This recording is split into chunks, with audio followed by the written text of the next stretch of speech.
Tak okey tu lari je. Ambil pun lari.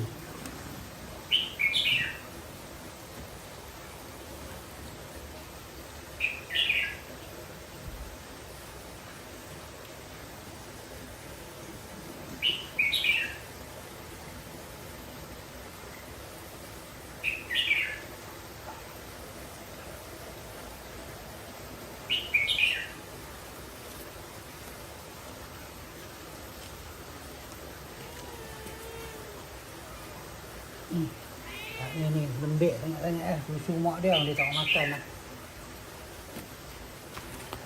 Tak nak buat apa.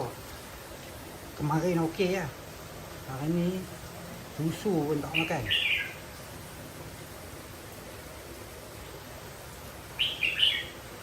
Bagi makan Friskies pun tak mau. Bagi makan yang makanan dalam tin pun tak mau.